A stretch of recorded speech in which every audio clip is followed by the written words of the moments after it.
Bapak, Ibu, dan saudara-saudara sekalian, saya sebetulnya ingin harga BBM di dalam negeri tetap terjangkau dengan memberikan subsidi dari APBN. Tetapi anggaran subsidi dan kompensasi BBM tahun 2022 telah meningkat 3 kali lipat.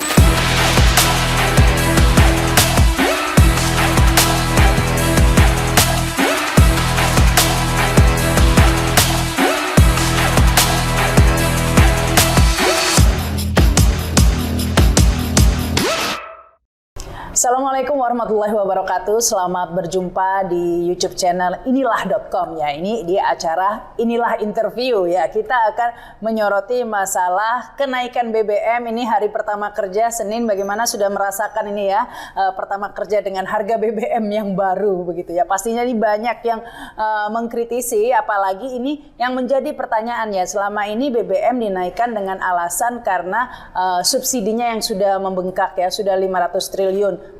Tapi itu sudah dibantah ya, karena kan ada pengamat ekonomi yang mengatakan sebenarnya bukan 500 triliun, tapi ternyata tuh 500 triliun termasuk kompensasi katanya ya. Nah ini tapi anehnya kemarin kan ada SPBU Vivo ini yang antri banyak karena menjual SPBU ini menjual BBM yang lebih murah dari Pertalite ya. Namun anehnya setelah menjual lebih murah ini justru Dirjen SDM gitu ya, mengatakan bahwa akan disesuaikan ya, memerintahkan SPBU Vivo ini menyesuaikan harga sesuai dengan kondisi terkini. Ini jadi timbul pertanyaan, loh BBM ini naik karena subsidi yang sudah berat atau apa begitu ya? Karena kan kalau ada SPBU yang menjual lebih murah seharusnya kan ini malah menguntungkan negara karena beban subsidi bisa berkurang begitu ya. Tapi ini kenapa kok disuruh menyesuaikan SPBU Vivo? Apakah ini justru menunjukkan bahwa kenaikan BBM ini sebenarnya ingin jualan karena ya cari cuan begitu ya. Pokoknya macam-macam lah ini yang akan kita bahas dengan narasumber yang sudah hadir saat ini di studio. Ada pengamat energi ya, ini Dr. Qurtubi. Ini sudah lama nggak muncul ini. Apa kabar Dok? Alhamdulillah kabar baik. Iya, ini soal kabar baik tapi nggak baik ini. Betul. Soal BBM ini ya, Pak Qurtubi. Iya, tadi pagi saya lihat di TV memberitakan semua barang-barang yang dibutuhkan rakyat di pasar kompak naik harganya. Kompak naik harganya hari ini. Yang besarnya mungkin beda-beda antara satu jenis barang dan barang yang lain. Tapi sudah rakyat harus bayar dengan harga yang lebih mahal pasca diumumkannya kenaikan harga BBM bersubsidi atas solar, atas Pertalite dan Pertamax. Ini fakta yang tidak dibantah bahwa apa yang kita khawatirkan itu betul terjadi. Bahwa kenaikan harga BBM pasti akan menimbulkan dampak kenaikan harga berdampak kepada kenaikan inflasi. Ya, inflasi yang kita agungkan, yang kita banggakan, Indonesia mencapai 4,9% pada saat dunia mengalami inflasi tinggi akibat kesulitan energi maupun kesulitan pangan. Semua negara di dunia, hampir semua, inflasi tinggi, termasuk negara-negara maju. Nah, Indonesia 4,9. Alhamdulillah kan mestinya. Faktanya dengan 4,9 itu, sesuai teori, pertumbuhan ekonomi terjadi. Ada gerak kegiatan ekonomi masyarakat berjalan. Ya, Alhamdulillah. Nah, tetapi nggak taunya kok tiba-tiba ada rencana pemerintah untuk menaikkan harga BBM bersubsidi kira-kira seminggu atau beberapa hari yang lalu. Nah, langsung saya menyatakan, wah ini kurang tepat ini. Ya, menaikkan harga BBM bersubsidi terlalu cepat. Mestinya dibiarkan dulu ekonomi ini tumbuh. Karena didorong oleh inflasi yang rendah, daya beli masyarakat meningkat, ya, ada pertumbuhan ekonomi di pedesaan di mana-mana hidup begitu loh. Sekarang terpukul lagi nih. Terpukul. Apalagi ini naiknya 2.350 nih Pak Qurtubi. Nah itu dia. Jadi karena kalau zaman SBY dulu kan 300 gitu ya naiknya Pak. Ini langsung bleng gitu ya. Signifikan buat rakyat ya. Bukan yang berkantong sehingga masalah seperti itu. Nah, tetapi kebijakan ini menurut pendapat saya tidak tepat, terlalu terburu-buru. Alasannya tadi sudah dipaparkan, subsidi dan belakangan ada penjelasan subsidi plus kompensasi 500 triliun begitu ya. 500 triliun. Kalau subsidi saja nggak nyampe segitu, cuma 200 ya Pak ya. Kompensasi ini adalah BLT yang akan dibagikan secara cash atau bagaimana begitu, termasuk semuanya lah katakan begitu, termasuk subsidi LPG 500-an triliun. Apa enggak nyesek APBN dengan 500 triliun? Betul, nyesek ya. Tetapi saya yang berpendapat ada cara untuk menolong APBN sehingga bebannya yang begitu berat, menanggung beban subsidi yang sampai 500 triliun, bahkan katanya sampai 700 triliun nantinya. Bahkan ini menyebabkan katanya negara bisa pailit. Ya, bisa bubar negara ini kalau dibiarkan begini subsidinya sampai 700-an triliun. Ya, jangan begitu dong. Mari kita lihat penerimaan negara dari sektor pengelolaan sumber daya alam. Saya membatasi diri ngomong sumber daya alam energi. Sumber daya alam energi itu namanya batu bara. Batu bara sampai hari ini menggunakan model konsesi. Izin usaha pertambangan. Itu model konsesi ini adalah warisan zaman kolonial yang dilanggengkan oleh Undang-Undang Minerba nomor 4 tahun 2009 sama Undang-Undang nomor 2 tahun 2020 yang kemarin ini. Saya berpendapat ini pengelolaan sumber daya alam dengan menggunakan sistem konsesi mengikuti zaman kolonial tidak menjamin penerimaan negara itu lebih besar dari keuntungan bersih yang mereka terima. Padahal menurut pasal 33 pengelolaan sumber daya alam yang ada di perut bumi itu aset yang harus dikuasai negara dan ada peruntukannya, ada tujuannya pengelolaannya untuk sebesar-besar kemajuan rakyat. Ini dikuasai perusahaan batubara ya Pak ya? Ya, nah, untuk batubara belum ada ketentuan yang menjamin penerimaan negara itu lebih besar dari keuntungan bersih mereka. Seperti, saya tidak ngarang, ada rujukannya.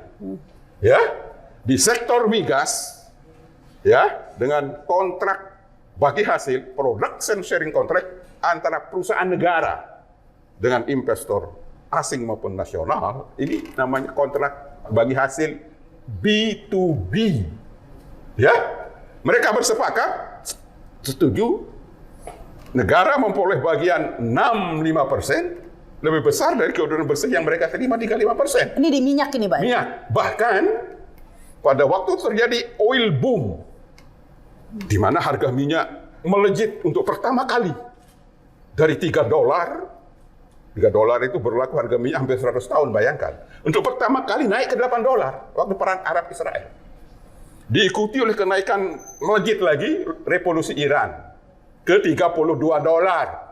Untuk pertama kali Presiden Republik Indonesia mengeluarkan kebijakan bahwa kontrak bagi hasil antara Pertamina dan investor migas itu dinaikkan bagian negaranya menjadi 85%, sedangkan bagian dari investor migas 15%. Keuntungan bersih loh itu, 15% itu setelah semua biaya eksplorasi, eksploitasi dikembalikan dalam bentuk cost recovery. Jadi 85% dinaikkan oleh Presiden RI yang tidak ikut berkontrak. Sebab production sharing contract itu ditandatangani B2B antara perusahaan negara dengan investor asing maupun dalam negeri. Happy mereka menerima ini. Saat itu siapa presidennya Pak? Presiden Soeharto, dirut Pertaminanya namanya Ibnu Sutowo. Ya. Berhasil. Nah, harga minyak kembali katakanlah normal, kembali ke 6535 sampai berlaku sampai dengan sekarang. Apa artinya ini? Ini bentuk nyata dari implementasi pasal 33 UUD 45 di mana negara harus memperoleh bagiannya lebih besar untuk sebesar-besar kemakmuran rakyat. Nah, pada situasi darurat, katakan seperti sekarang ini, ya darurat apa? Karena semua negara ditimpa kenaikan harga energi sama pangan, ya sudah waktunya pengelolaan sumber daya energi batu bara ini diluruskan, disesuaikan dengan pasal 33. Yang saran saya adalah pemerintah mohon menaikkan pajak dan PNBP yang dibayar oleh penambang batu bara yang merupakan sumber daya alam yang harus dikuasai negara untuk sebesar kemakmuran rakyat, dinaikkan sedemikian rupa sehingga pajak dan royalti yang dibayar oleh perusahaan batu bara ini lebih besar daripada keuntungan bersih mereka. Misalnya ya, hari ini pajak yang dibayar oleh perusahaan batu bara 50%. Royalti dibayar misalnya 10%, jadi ke 60%. Kalau menggunakan acuan di migas 6535 tinggal nambah 5% misalnya. Tapi kalau pajaknya cuma 30%, tentunya lebih besar lagi. Ini harus dihitung kembali, dilihat oleh pemerintah, Menteri Keuangan sama Menteri SDM. Saat ini berapa Pak pajaknya, berapa persen batu bara itu? Saya pikir sekitar 30-an%. Tapi pasti harus kita lihat. Soal begini, alasan berikutnya. Batu bara sama migas ini dua-duanya sumber daya alam non-renewable yang ada di perut bumi. Kedua-duanya berada di bawah satu kementerian, namanya Kementerian SDM. Ya, kedua-duanya membutuhkan modal besar yang berisiko. Eksplorasi minyak ngebor sampai 4 kilo, lepas pantai maupun di onshore, ya, risiko tinggi ya, pakai teknologi. Batu bara juga demikian, tapi tidak segede perminyakan ngebornya. Sebab batu bara itu ngebor dalam-dalam begitu. Bukit gunung yang hitam-hitam itu ada indikasi batu bara, kira-kira seperti itu. Nah, keduanya mineral batu bara sama migas sama-sama dikuasai negara dan harus untuk sebesar-besar kemakmuran rakyat. Berlaku tidak hanya migas, batu bara juga dong. Nah, ini mungkin sejarahnya bisa diceritakan Pak Qurtubi bahwa sebelumnya minyak juga seperti batu bara ya dulunya ya, sebelum ada Pertamina. Betul. Dikuasai oleh perusahaan-perusahaan minyak sendiri, bukan negara. Betul. Dulu sebelum Undang-Undang Nomor 44 PRP tahun 1960, di migas juga menggunakan sistem konsesi. Ya.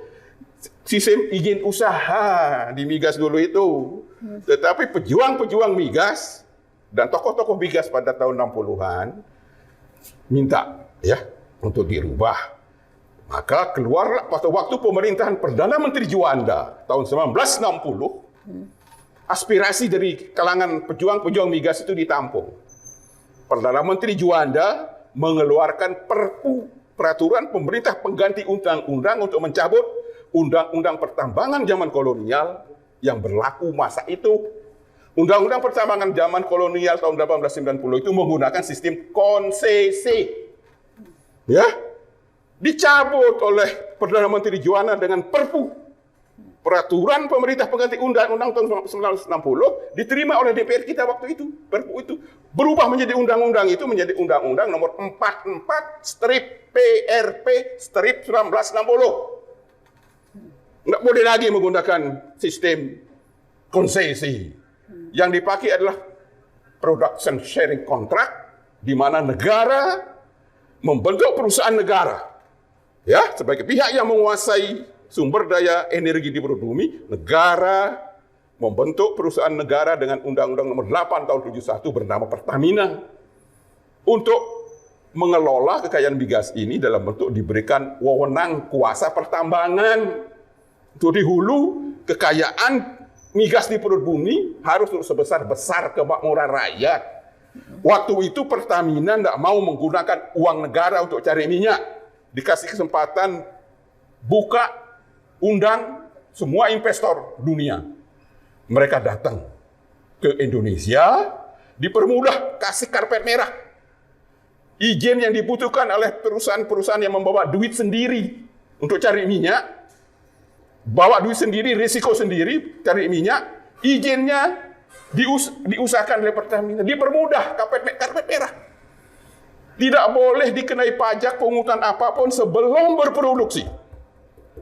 Cara kita kasih karpet merah kepada investor karena negara tidak mau menggunakan uang APBN untuk cari minyak.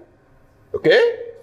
Datang semua mereka, termasuk alat-alat mesin yang dibawa dari luar negeri untuk cari minyak, mata bor dari luar negeri dibawa ke Indonesia, diimpor dari Indonesia oleh mereka yang bayar, yang ngurus barang-barang alat-alat ini keluar dari Tanjung Priok, dari Duane, itu pegawai Pertamina, bukan investor, sampai segitunya itu. Ya, kemana mereka mau ngebor? Pertamina punya perusahaan kapal terbang pelita air service yang dilayani oleh perusahaan lain. Dipermudah. Kita luar biasa dikagumi dunia. Ya, dikagumi dunia ini dibicarakan, diomongin di semua pertemuan perminyakan sampai Malaysia kirim tim ke Pertamina untuk belajar mengapa Indonesia kok bisa meningkatkan produksi dari 200.000 ke 1,7 juta barrel per hari. Mengapa Indonesia berubah menjadi negara eksportir LNG terbesar di dunia? Bayangkan. Indonesia pada waktu luar biasa, 80% dari devisa itu dari migas, 70-80% penerimaan APBN dari migas. Tolong catat itu. Itu. Jadi ini yang benar sesuai dengan pasal 33 UUD 45. Investor semua happy dengan sistem kontrak bagi hasil. Ini yang mesti ditiru, tetapi sayang. Entah bagaimana, ya, undang-undang Minerba yang baru masih menggunakan sistem kolonial, sistem konsesi, sistem izin usaha penambangan yang justru malah menimbulkan efek rupa-rupa di daerah. Mohon maaf, bupati yang punya wilayah pertambangan, tidak semua ya bupati itu, kesempatan cari cuan banyak dari yang mau minta IUP. Ya, setelah dapat IUP ini dijual lagi ke investor yang beneran. Itu yang terjadi.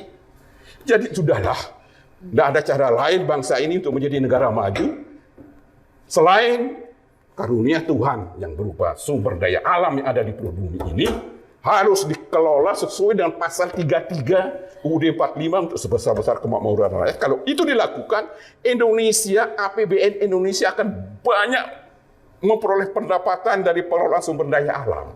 Jadi kita tidak disibukkan lagi cari pinjaman untuk membangun jalan raya. Dan rakyat nggak harus diperes lagi. Dan rakyat tidak harus bikin susah. Nah, itu. Jadi nanti ini Pak Qurtubi, maksudnya Pak Qurtubi itu dibentuk perusahaan semacam Pertamina untuk batubara. Gitu ya.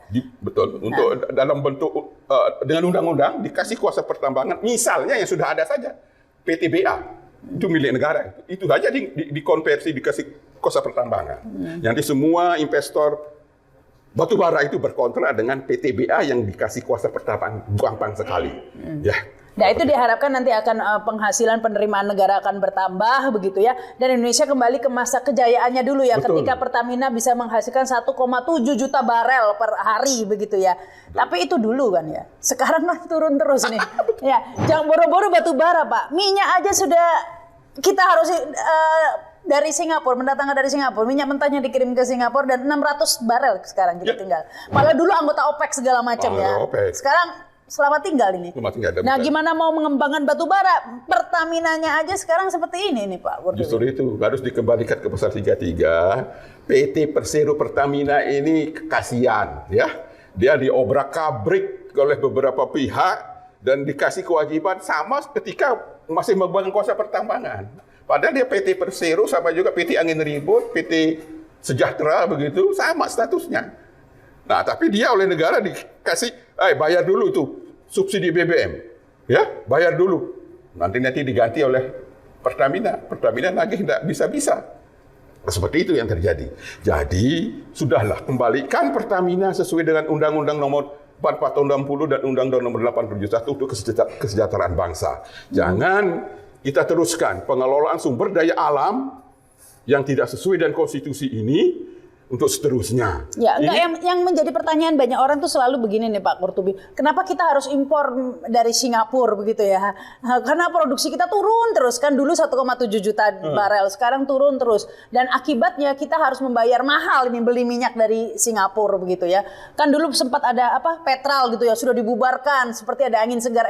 Dilala sekarang juga tetap aja harus beli dengan harga mahal dari Singapura. Itu harus dikoreksi kebijakan yang lama di mana pada masa itu kelemahannya betul Pertamina tidak membangun kilang sebanyak yang dibutuhkan oleh negara. Ya, alasannya macam-macam. Bahkan ada oknum, saya tidak usah sebut nama, oknum orang-orang Pertamina yang berpendapat lebih murah impor BBM daripada bangun kilang katanya. Jadi dulu ada yang berpendapat begini di Pertamina, itu lebih murah mengimpor BBM dari Singapura daripada bangun kilang. Kita oleh minyak mentah lalu menghasilkan BBM sampai segitunya. Jadi soal aneh-aneh yang ingin memperoleh cuan dari migas ini dari dulu banyak. Ya. Dari margin dari impor ini kayaknya. Ya. Pak. Jadi dilanggengkan ini produksi kita turun ini, Pak. Nah, begitu. Sudah 20 tahun terakhir kata Pak Kurnia. Nah, itu soal kilang ya. Padahal Pertamina kalau dia memegang kuasa pertambangan, pinjam uang di bank itu memperoleh bunga yang relatif rendah sama dengan ketika Pertamina membangun kilang LNG di Arun, kilang LNG di Badak. 0 rupiah pakai APBN, tapi Pertamina minjem di bank dengan bunga yang rendah, bisa dikembalikan on time. Sehingga kita menjadi produsen LNG terbesar di dunia pada waktu itu. Nah, sekarang Pertamina tidak memegang kuasa pertambangan lagi. Dia mau bangun kilang, harus bayar bunga tinggi karena trust dari bank itu tidak seperti Pertamina dulu lagi. Begitu. Kenapa nggak bisa pegang kuasa pertambangan lagi? Nah, itu undang-undang migas. Dengan undang-undang migas nomor 2 tahun 2001, ya, yang saya sebut ini biang kerok, ini merupakan penyakit dari industri migas nasional sehingga produksi anjlok dari 1,5 juta sekarang menjadi 600.000. Satu, kedua, Pertamina tidak kurang dipercaya, tidak dipercaya seperti dulu lagi kalau pinjam uang di lembaga-lembaga keuangan internasional. Dia harus bayar pajak yang sama, bunga yang sama dengan yang lain, harus mengeluarkan internasional bond di Singapura yang mahal lagi anunya itu bunganya ketika Pertamina memperoleh pengembalian blok-blok yang sudah selesai kontrak. Nah, dengan undang-undang migas pemerintah ngecas Pertamina membayar signature bonus sebagaimana perusahaan PT Angin Ribut mau ingin mengambil alih blok yang selesai kontrak ini, mau diambil alih mau diproduksikan lagi oleh Pertamina atau PT Angin Ribut, harus bayar signature bonus sampai sekitar 800 juta dolar. Itu pinjam di Singapura dengan bunga tinggi. Masa lapangan produksi selesai kontrak, dulunya dia perjanjian bagi hasil dengan Pertamina, tapi karena undang-undang migas, Pertamina tidak lagi memegang kuasa pertambangan. Untuk bisa Pertamina mengambil alih lapangan X kontraktor yang selesai kontrak ini, Pertamina harus keluar duit, pakai duit pinjaman. Pertamina itu perusahaan negara. Loh, kenapa harus bayar begitu? Yang membuat peraturan itu siapa? Kan itu Undang-undang migas nomor 2 tahun 2021. Tapi itu kan nggak menguntungkan. Kenapa dibuat peraturan yang nggak menguntungkan? Itu dia. Sangat tidak menguntungkan Pertamina maupun negara. Jadi Pertamina kasihan.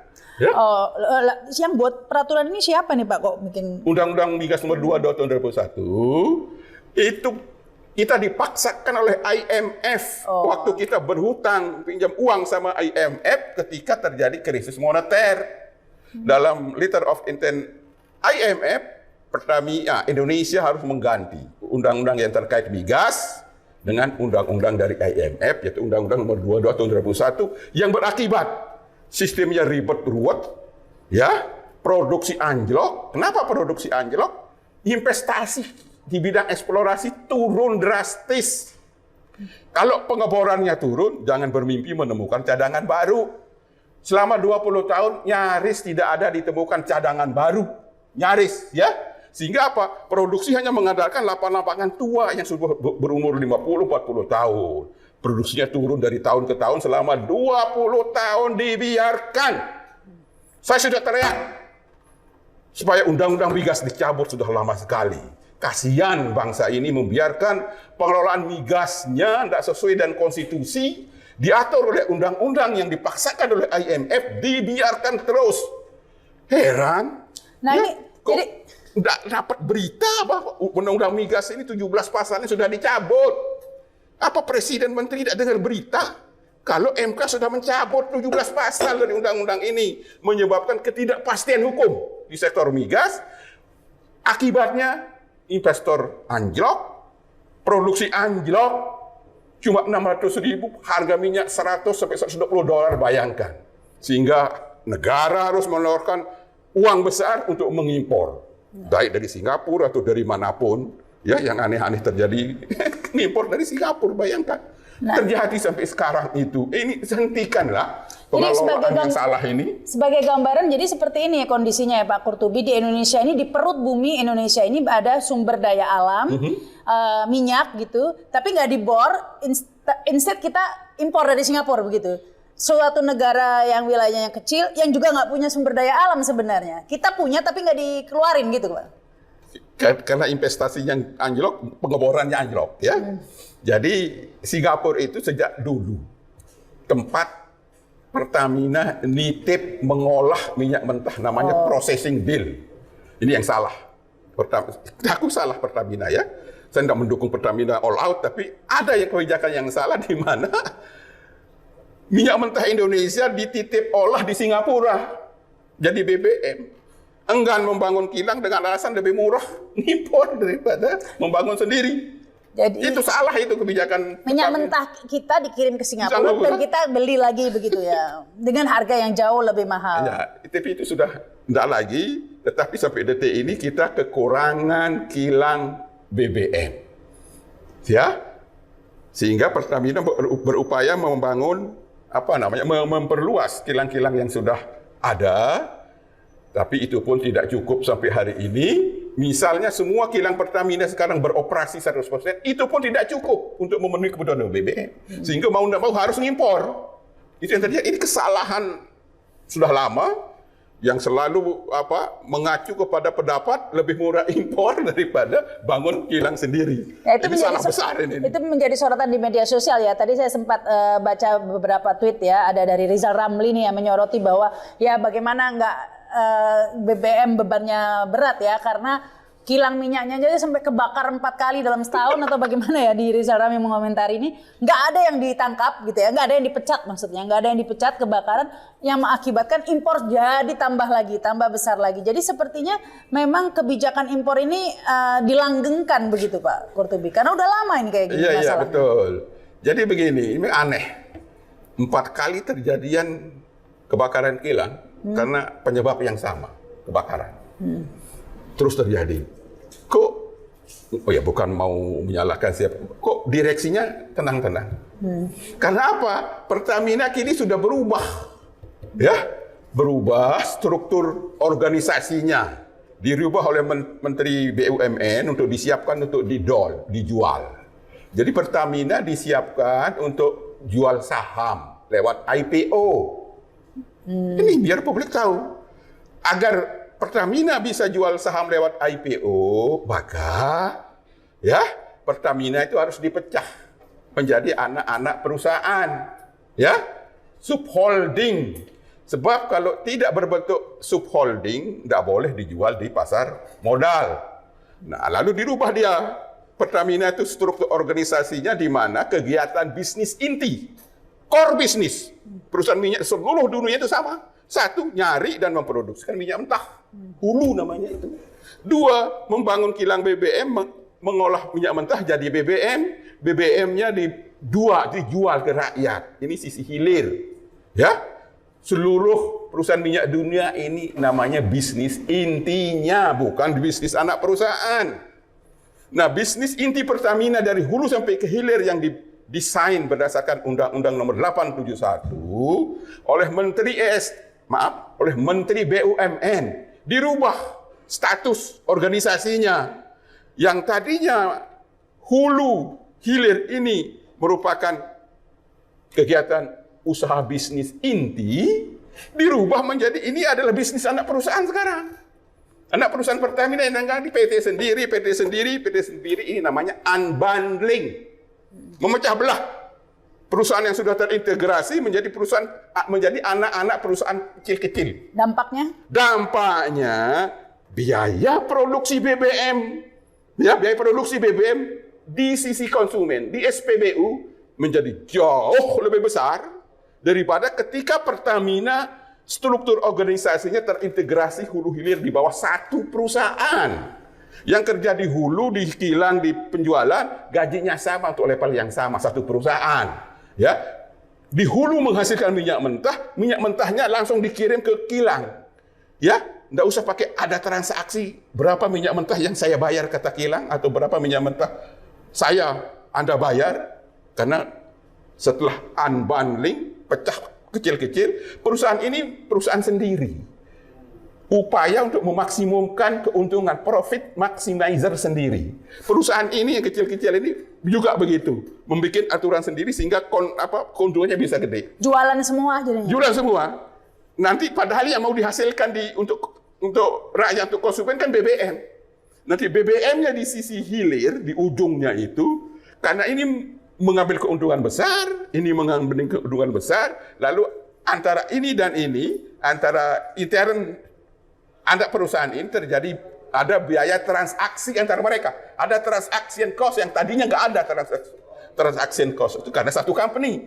Ya, ini hanya bagian-bagian saja. Ini langsung aja minyak mentah kirim sini, BBM-nya kirim ke sini. Nggak ada cost. Nah, sekarang semua ada biaya yang ditanggung oleh rakyat dalam bentuk biaya pokok BBM yang lebih mahal, sehingga meskipun pemerintah menetapkan harga minyak mentah harga BBM itu nol subsidi, tapi kalau mengacu kepada sistem unbundling ini, harga yang harus dibayar oleh rakyat akan lebih mahal daripada ketika masih menjadi satu.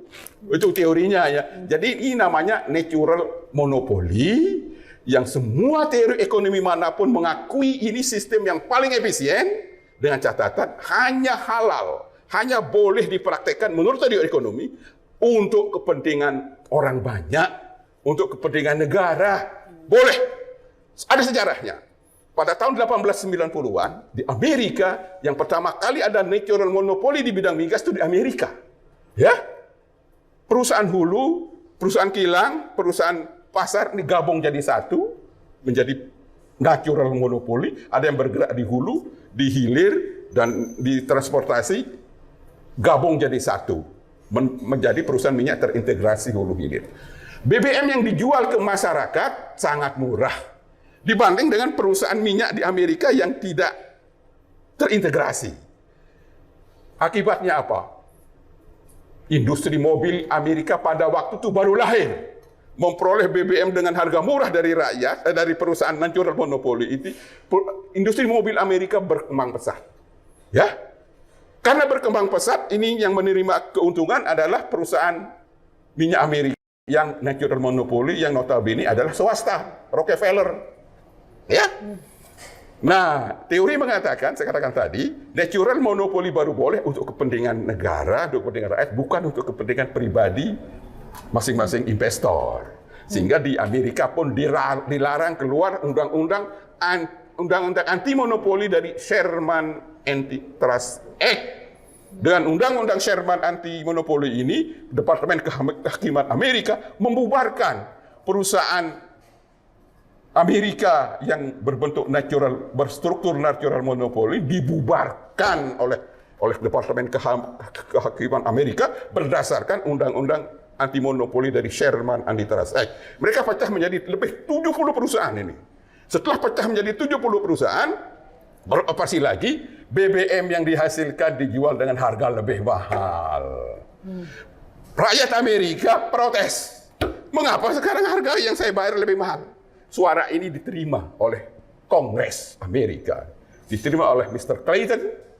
Keluarlah undang-undang Clayton yang membolehkan perusahaan yang pecah ini boleh merger. Boleh gabung kembali. Tapi sudah kadung pecah menjadi 60-an. Sehingga sulit untuk gabung lagi. Sehingga akhirnya apa? Harga BBM yang lebih mahal dari zaman natural monopoly tetap berlangsung. Dan Amerika mengharamkan monopoli untuk kepentingan swasta. Ya, teori juga mengharamkan. Nah, kita pasal 33 UUD 45 untuk migas, hulu mengharuskan dikelola untuk sebesar-besar kemakmuran rakyat. Hilir yang nama BBM ini cabang produksi penting bagi negara, menguasai hajat hidup orang banyak, dikuasai negara. Itu bunyi undang-undangnya. Nah, ini kalau ini praktekkan konsisten yang untung rakyat. Untungnya gimana?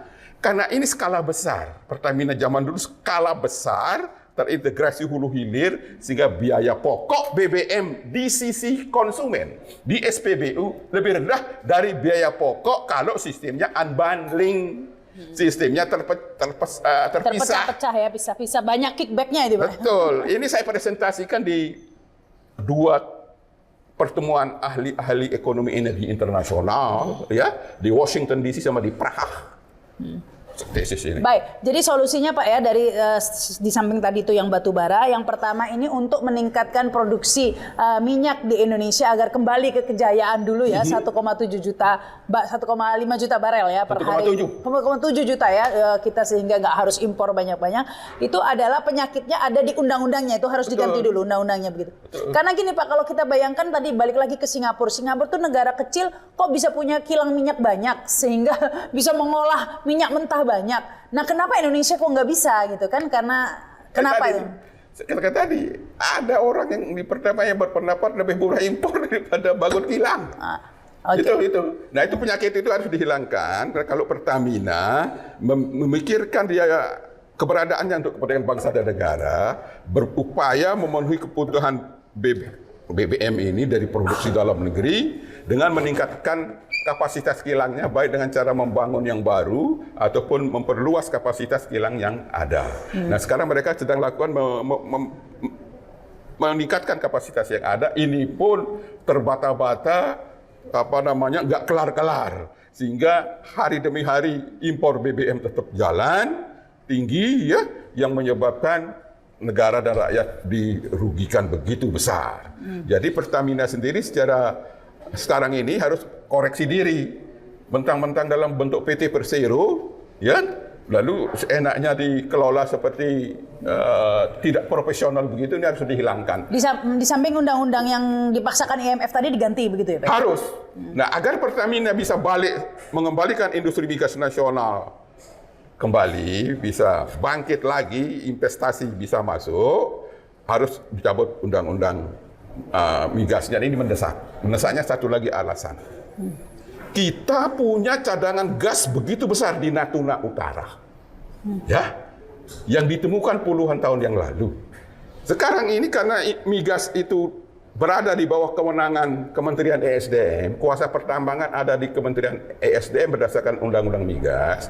Mestinya Kementerian ESDM ini mengembangkan cadangan gas besar di Natuna ini untuk menjadi LNG, menjadi LPG. Sehingga kita tidak usah impor lagi. Hari ini kita harus impor LPG, 80% dari kebutuhan itu harus diimpor. Padahal ada potensi LPG yang begitu besar di Natuna, ya, yang merupakan bagian dari ZEE, Zona Ekonomi Eksklusif Indonesia, wilayah Natuna Utara ini, dan sudah diakui oleh PBB sebagai ZEE Indonesia berdasarkan hukum laut internasional, ya. Berdasarkan hukum laut internasional, ZEE ini milik Indonesia berikut gas yang ada di perut bumi, ya. Diakui PBB, tetapi kita harus buka aja apa adanya. Republik Rakyat Tiongkok mengklaim wilayah ZEE Indonesia ini sebagai wilayah dia sampai hari ini. Padahal PBB menolak klaim RRT Republik Rakyat Tiongkok dengan menggunakan dalil 9 dash line, mengklaim wilayah Natuna ini sebagai wilayah dia sampai hari ini. Dia lihat cadangan gas besar dibiarin mubazir sama Indonesia. Ditemukan puluh tahun dibiarin. Lebih enak impor LPG daripada emang doyan impor. Lebih enak impor LPG daripada menghasilkan sendiri. Ada. Karena dapat cuannya lebih besar buat segolongan orang. Ini mari kita himbau kepada pemerintah, ya. Dengar masukan, tidak usah dari satu sisi, tidak usah dari menterinya saja. Dengarlah para pengamat, para pengkritik, ya, para ahli-ahli kita, para dosen dan seterusnya, untuk bisa memperbaiki pengelolaan sumber daya alam, wabil khusus sumber daya alam energi, batu bara dan migas, untuk kepentingan kesejahteraan masyarakat kita. Sebab Ini negara besar, nomor 4 terbesar di dunia. Ya, dengan kekayaan sumber daya alam beragam dan besar. Tidak hanya minyak sama batu bara, beragam ini SDA ini. Nah itu yang akan saya tanyakan kemudian Pak. Karena kan tadi Pak Qurtubi mengatakan ya sudah batu bara aja dibikin seperti Pertamina begitu, dikuasai oleh negara juga begitu ya. Tapi sumber daya alam kita kan banyak sebenarnya. Ada batu bara, ada nikel, ada emas. Yang di Papua sana banyak. Ini harus berlaku untuk semua sumber daya alam gitu. Berlaku. Ya. Untuk bisa itu berlaku, maka Undang-Undang Minerba nomor 2 tahun 2020 supaya diganti, disesuaikan dengan pasal 33 UUD 45 di mana? Ya, cara pengelolaannya mengikuti cara pengelolaan di migas yang sudah terbukti berhasil dengan menggunakan sistem kontrak bagi hasil. Kontrak bagi hasil B2B antar perusahaan negara yang dibentuk dengan undang-undang dengan seluruh investor di bidang sumber daya alam ini. Ya, di mana dengan kontrak bagi hasil negara dijamin memperoleh pendapatan lebih tinggi, memperoleh setoran lebih tinggi berupa pajak dan PNBP dari penambang-penambang ini dibanding dengan keuntungan bersih yang mereka terima. Ya. Ini harga mati untuk praktek pasal 33 UUD 45. Tapi itu Pak, itu kayaknya mimpi ya Pak ya, bisa terwujud Pak ya. Siapa dulu ini yang punya batu bara, yang punya emas, yang punya nikel Pak? Kayaknya nggak mungkin deh Pak, bisa dilaksanakan. Kita tetap suarakan bahwa siapa tahu pengusaha-pengusaha batu bara dengan rela ya menyerahkan uang demi nasionalisme keuntungannya ke negara, diserahkan tambahan lagi ya, serahkan secara sukarela, sadar bahwa batu bara di perut bumi itu milik negara, harus untuk sebesar-besar kemakmuran rakyat. Nah sekarang mereka sudah menikmati keuntungan yang banyak, bersedia menyerahkan sebagian keuntungan itu sedemikian rupa sehingga yang disetor ke negara itu lebih besar dari keuntungan bersih yang mereka terima. Nah kalau ada pengusaha batu bara atau pengusaha tambang yang lain seperti itu, tidak ada salahnya kalau negara memberikan bintang tanda jasa kepada mereka. Ya, sadar bahwa kekayaan yang saya miliki ini ada hak rakyat. Yang sebenarnya menurut pasal 33 ini ada hak rakyat. Tapi kalau menunggu pengusahanya sadar kayaknya juga sulit. Mungkin harus ada yang memaksa dari pemerintah begitu ya Pak, peraturan memaksa. Ya, harus undang-undangnya dirubah dulu. Kalau undang-undangnya tetap ada, bisa dengan cara presiden mengeluarkan peraturan presiden. Ya, Perpres untuk menaikkan setoran mereka kepada negara, kepada APBN sehingga menjadi lebih besar daripada keuntungan bersih mereka. Seperti saya ceritakan tadi, Presiden RI merubah porsi kontrak bagi hasil di migas. Yang tadinya 6535 dirubah menjadi 8515 pada saat harga minyak dunia tinggi. Ini disebut oil boom, ya, harga minyak tinggi. Presiden RI merubah kontrak bagi hasil 6535 menjadi 8515. Nah sekarang mumpung harga batu bara tinggi, sekarang naik oil boom. Batu bara tinggi, harganya di dunia batu bara itu tinggi banget. Produksi dalam negeri juga tinggi banget. Ini situasi oil boom, mestinya bagian negara dari penambangan batu bara pada saat oil boom ini, pada saat coal boom ini 85% untuk negara, 15% keuntungan bersih untuk mereka. Ya. Itu. Nah, kalau ini yang bisa dilakukan, insya Allah Republik Indonesia cepat menjadi negara maju, negara industri maju, berpendapatan tinggi. Sekarang sedih. 77 tahun kita merdeka. Income per kapita Republik Indonesia sekitar $5.000. 77 tahun. Negara yang merdeka 77 tahun yang lalu namanya Korea Selatan. Ya? Tahun 45 Korea Selatan waktu merdeka, mohon maaf, rakyatnya ekonominya lebih rendah dari kita. Ya? Tapi dia berjuang keras. Sekarang income per kapitanya Korea Selatan berapa? Mungkin 8 atau 10 kali Indonesia. Kalau kita $5, dia sudah $50 income per kapitanya, 10 kali kita. Makanya jangan dibandingkan harga BBM dengan di luar ya Pak. Ya, sama contoh kedua. Sampai dengan tahun 1980-an, Republik Rakyat Tiongkok, income-nya lebih rendah dari Indonesia pada saat produksi minyak kita tinggi. Ya, Income per kapita Indonesia lebih tinggi daripada RRT Republik Rakyat Tiongkok tahun 80-an. Jumlah orang miskin di orang Tiongkok ratusan juta pada waktu itu. Ya, tetapi dengan dia membuka keterbukaan, ya, investor-investor asing pada masuk, industrialisasinya berjalan, ya, batu baranya dimanfaatkan untuk mendorong industrinya, bahkan China membangun sendiri pembangkit listrik tenaga nuklirnya. Tenaga nuklir ini bisa menjamin pabrik-pabrik itu beroperasi 24 jam non-stop. Sama dengan batu bara. 24 jam non-stop beroperasi industri di China. Akibatnya apa? Dalam tempo singkat, China ekspornya, devisanya terbesar di seluruh dunia. Bayangkan. Ekspornya, dolarnya, cuannya dari ekspor paling tinggi di seluruh dunia, kalah Amerika. Karena industrialisasinya berjalan ditunggu dengan listrik yang nyala 20 jam non-stop, batu bara kotor sama nuklir. Itu yang terjadi di Cina. Nah, income per kapita, tahu nggak sekarang? Dia penduduk 1,5 miliar, kita 270 juta. Ini bicara per kapita, ya. Income per kapitanya sekitar lebih $15.000 atau 3 kali income per kapita Republik Indonesia yang merdeka 77 tahun. Itu pelajaran dari Cina yang sekarang ini yang harus kita tiru. Bagaimana industrialisasi didorong dengan listrik murah, listrik yang bisa nyala 24 jam itu batu bara sama nuklir namanya. Ya, kita butuh juga energi bersih dari tenaga angin, tenaga surya. Tetapi tenaga angin, tenaga surya ini tidak bisa menghasilkan listrik 24 jam. Namanya intermittent. Listrik tenaga surya di malam hari bobo. Tidak bisa menghasilkan listrik.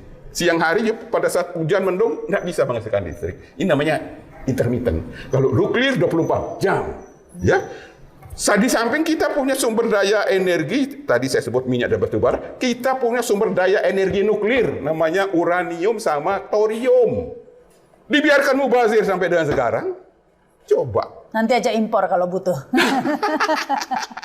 Nah, itu bayangkan. Ya, itu tadi beberapa solusi ya yang ditawarkan oleh Pak Qurtubi. Karena kan biasanya selalu kalau orang kritik tuh jangan kritik, solusinya mana begitu ya. Nah, ini ada solusinya kan. Ada ya? solusi. Ada solusinya, salah satunya adalah tadi itu batu bara mengoptimalkan begitu ya. Tetapi sebenarnya itu hanya salah satu solusi ya. Orang juga masih bertanya-tanya, APBN ini kan katanya bengkak jebol gara-gara subsidi BBM. Tapi selama ini masyarakat nggak pernah melihat upaya penghematan atau pengencangan ikat pinggang begitu ya. Langsung dinaikkan ya subsidinya, malah mau bangun IKN dan lain sebagainya. Kalau IKN nggak dibilang membebani APBN begitu ya. Kalau infrastruktur nggak dibebani APBN. Mungkin ini juga salah satunya adalah yang ditawarkan tadi itu adalah dengan batu bara tadi itu dan sumber daya alam lainnya yang Indonesia di mana sangat kaya begitu ya.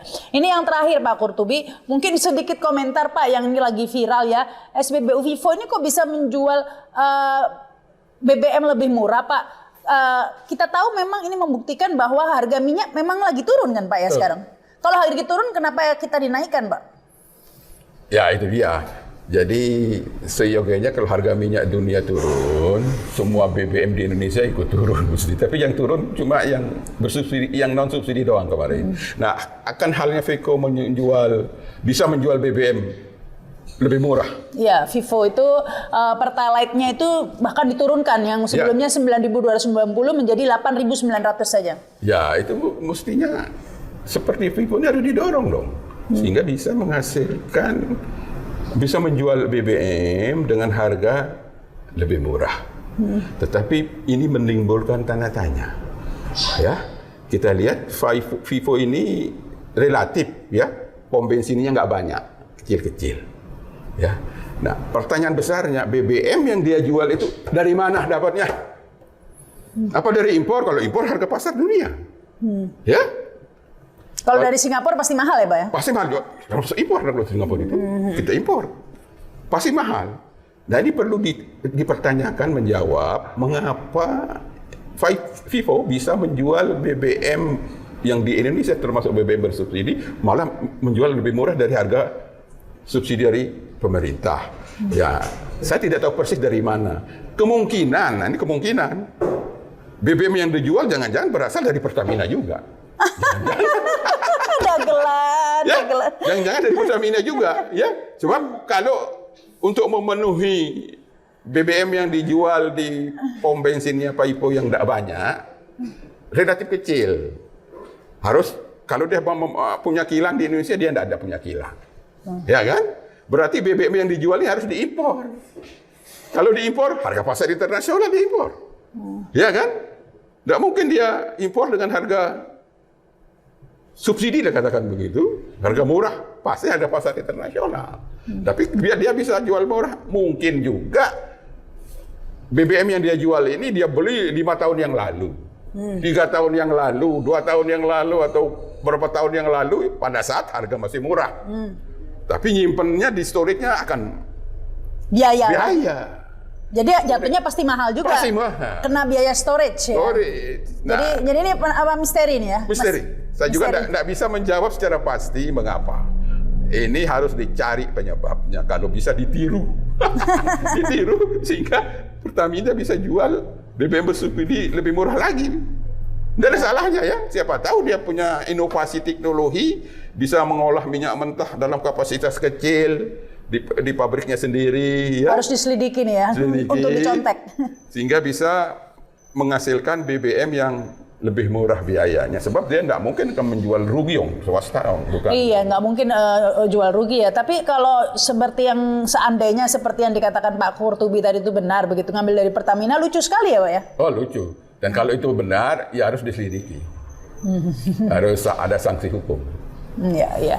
Baik, ini masih banyak ya, setidaknya ini banyak yang membuka begitu ya, membuka misteri-misteri. Salah satunya ini harga minyak lagi turun, kok malah kita naikin harga BBM. Harusnya kita menikmati turun itu ya, minimal ditunda dulu lah ya, biar kita bernafas setelah pandemi ini baru bergeliat setelah pandemi begitu ya. Apalagi Presiden Jokowi juga berjanji sebenarnya sebelumnya Pak, nggak akan menaikkan sampai akhir tahun katanya.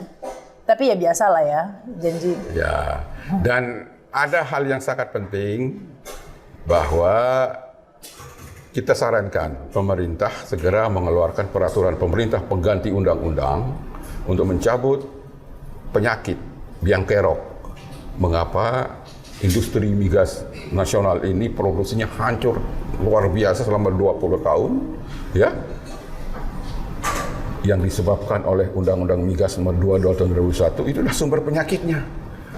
Solusinya sebaiknya Bapak Presiden, mudah-mudahan beliau mendengarkan, Bapak Presiden mengeluarkan peraturan pemerintah pengganti undang-undang mencabut Undang-Undang Migas Nomor 22 Tahun 2001 ini, sebab kondisi industri migas nasional sudah darurat banget, yang sangat merugikan negara saat sekarang ini. Dan mohon maaf, DPR 2 periode sudah gagal menghasilkan Undang-Undang Migas yang baru, sehingga hak konstitusional Presiden untuk mengeluarkan Perpu mencabut Undang-Undang Migas yang sudah terbukti merugikan negara, melanggar konstitusi. Coba, sebagaimana Perdana Menteri Juanda tahun 60 mencabut pemberlakuan Undang-Undang Pertambangan zaman kolonial dengan Perpu juga, dengan peraturan pemerintah pengganti undang-undang yang kemudian diadopsi menjadi undang-undang oleh DPR, menjadi Undang-Undang Nomor 44 tahun 1960. Baik, terima kasih ini Pak Qurtubi ya. Sebenarnya penyakitnya itu sudah ketahuan dari dulu nih ya. Pak Qurtubinya sudah bersuara seperti ini zaman saya masih siaran zaman dulu ini. Tapi memang tergantung kemauannya ya. Mau tidak ini ya untuk menyingkirkan penyakit. Kita sudah tahu sebenarnya penyakitnya di mana, itu semua sudah tahu sebenarnya. Pak Qurtubi udah nggak kenal lelah menyuarakan ini sebenarnya dari dulu ya. Aneh kok dibiarkan. Ya nggak. Ada apanya? Misteri lagi itu ya Pak. Misteri lagi ya. Karena kalau ini diperangi pastinya Indonesia bisa menjadi negara maju, terbebas dari utang, nggak gali lubang tutup lubang, untuk bayar bunga aja harus hutang lagi seperti sekarang begitu ya. Tapi tampaknya masih ada yang menikmati kondisi seperti ini ya. Karena untuk kepentingan pribadi mungkin gitu ya, kita tidak tahu. Terima kasih Pak Qurtubi, terima kasih yang sudah menyaksikan Inilah Interview di inilah.com. Saya Rahma Sarita, wassalamualaikum warahmatullahi wabarakatuh. Sampai jumpa. Thank you, Pak.